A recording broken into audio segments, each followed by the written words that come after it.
Challenging ang maging isang ama. I mean, ikaw ang provider ng pamilya.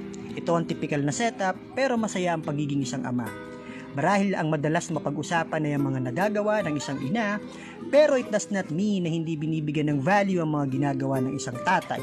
As long as nagagawa natin ng maayos ang ating responsibilidad sa ating pamilya, that is enough. Kapag tinatanong ako kung mabuti ba akong asawa at ama, ang madalas kong sagot ay si Momsi at ang mga anak ko ang makakasagot niyan dahil ayoko magbuhat ng sarili kong bangko. I mean, action speaks louder than words. Basta, masaya ako na malusog ang bawat membro ng aking pamilya. Natutuwa ako na ang aking may bahay ay katuwang ko sa pag-build ng isang malusog at maayos na pamilya. Hanggat maaari, we're trying to make sure na may involvement kaming dalawa as parents. Today, we celebrate Father's Day and I can say na may ambag ang asawa ko sa mga natutuhan ko bilang isang ama. Alam ko nakakapagod, nakakapanghina at may mga pagkakataon na we are almost giving up.